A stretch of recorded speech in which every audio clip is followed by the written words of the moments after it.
Remous dans le nord du pays, remous dans le monde des discothèques, le Boccaccio, le Cherry Moon ou le Jerry, ce sont des noms que vous connaissez peut-être si vous fréquentez parfois les discothèques. 3 dancings, ces 3-là donc viennent d'être fermés par les autorités communales. Le milieu de la house music s'insurge, il y voit la volonté de supprimer un mouvement musical et culturel important. Thierry Deboc. Apparue il y a 5 ans, la house music se retrouve aujourd'hui clouée au pilori d'effets de société trop bien nés. La fermeture de 6 discothèques en Flandre, c'est le terrible retour de la manivelle du succès. Fini la musique et doucement les basses, les autorités communales de plusieurs villes se sont donné le mot. Ces jeunes-là, ça fait beaucoup de bruit et ça ne respecte plus rien. Il y a 2 choses. L'ordre public qui est mis en danger et deuxièmement la réglementation sur les nuisances qui n'est pas respectée. C'est ainsi que le dancing sera fermé à dater d'aujourd'hui jusqu'au 25 février 1994. Mais s'il s'avérait ensuite qu'il n'y a pas d'amélioration, je veux vous souligner que cette interdiction pourra être prolongée. La raison est que les boîtes house dérangent le bon public, le public bourgeois, qui n'est pas souvent très content de voir débarquer 3000 jeunes un samedi soir. Dans les années 50, on disait que le rock était une musique diabolique. On brisait certains disques en public et on revit en fait cette période actuellement avec la house. Vous avez l'impression qu'on essaye de vous brimer, de vous détruire? Pour moi, c'est du racisme, du fascisme à l'encontre d'un type de musique et à l'encontre d'une certaine catégorie de personnes qui fréquentent les boîtes. Les boîtes sont aujourd'hui en fait les salles de concert des années 50. Et puis il y a l'ecstasy, cette drogue en pilule qui se vend en boîte comme des petits pains dans une boulangerie. La drogue existe dans tous les milieux, dans tous les mouvements musicaux depuis les années 50, depuis les années 70. Il y avait le joint pour les hippies, il y a eu le LSD dans les années 70. L'ecstasy fait partie du milieu house, mais la house ne se revendique pas une musique de drogué. Autre problème, et attention, il n'est pas spécifique au mouvement house, l'alcool. L'alcool sous toutes ses formes, mais peu importe le flacon, lorsque l'ivresse conduit directement à l'accident.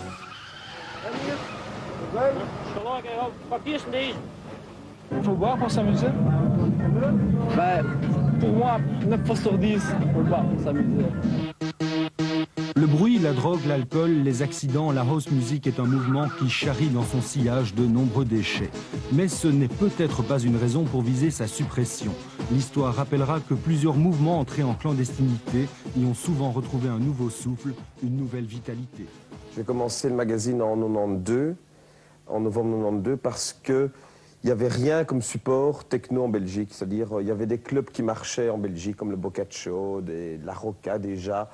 Et il n'y avait rien, les publics ne savaient pas où se rendre. La seule possibilité de savoir ce qu'il y avait comme soirée, c'était des flyers.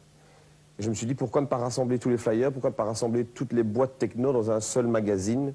Ça existait déjà en Allemagne, ça existait déjà aux États-Unis. Et donc j'ai lancé Haute-Saône sous un petit format. Et puis ça a marché de plus en plus, on est arrivé au format actuel. Et au mois de novembre, ça fera 4 ans maintenant. Depuis le départ, j'ai voulu 2 objectifs pour le Haute-Saône, c'est bilingue et gratuit. C'est le seul truc pour moi qui est important. Het blad wordt verdeeld hoofdzakelijk in platenzaken, discotheken, trendy kledingzaken, wat nog? Eigenlijk overal waar dat jonge mensen langskomen. Dat kunnen hippe cafeetjes zijn, dat kan eigenlijk overal.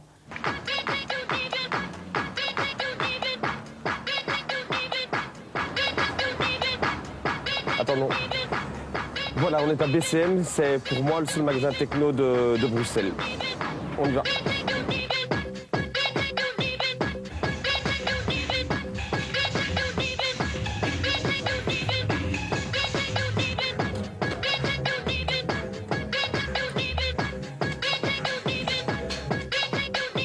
Il y en a beaucoup qui viennent ici simplement pour écouter des disques ou pour boire un verre ou pour acheter un CD, mais c'est un peu le lieu de rendez-vous aussi des disjockeys, des artistes, des organisateurs. Beaucoup d'organisateurs viennent déposer des flyers justement ici, donc pour toutes les soirées du mois. Une rave, c'est le terme pour dire une soirée techno. C'est-à-dire, une rave, normalement, ne se passe jamais dans une boîte, dans un club, ça se passe toujours à l'extérieur, sur un terrain de foot, Il y a eu des rêves déjà au Mexique sur les pyramides, des rêves sur la plage, dans des hangars, dans des fabriques. En Angleterre, les gens aiment beaucoup aussi en Allemagne les endroits plus ou moins désaffectés. Techno is wel het grootste aandeel van de winkel. Omdat je kunt moeilijk concurreren tegen de grote ketens die allerlei verkopen eigenlijk. Je moet echt gespecialiseerd zijn om door te breken eigenlijk.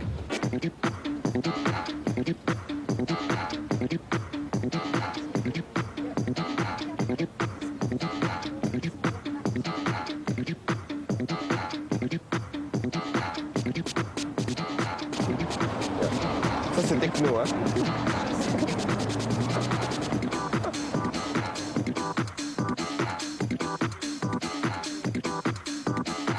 Après BCM, je vous emmène à la Fée Clochette. C'est un magasin de vêtements très rigolo.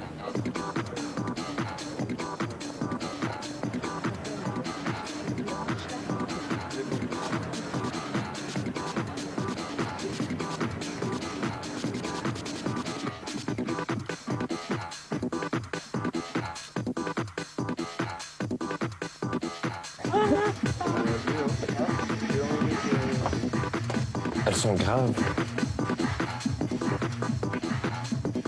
T'aimes pas?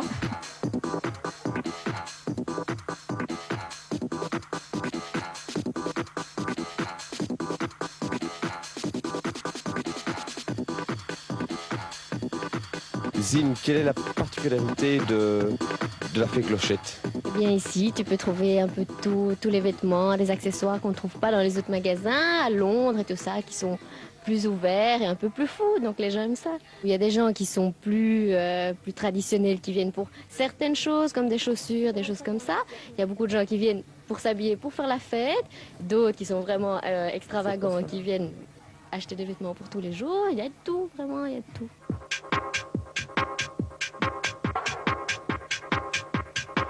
Moi j'aime bien Bruxelles, mais point de vue soirée même, c'est impossible de faire une soirée à Bruxelles, c'est très difficile.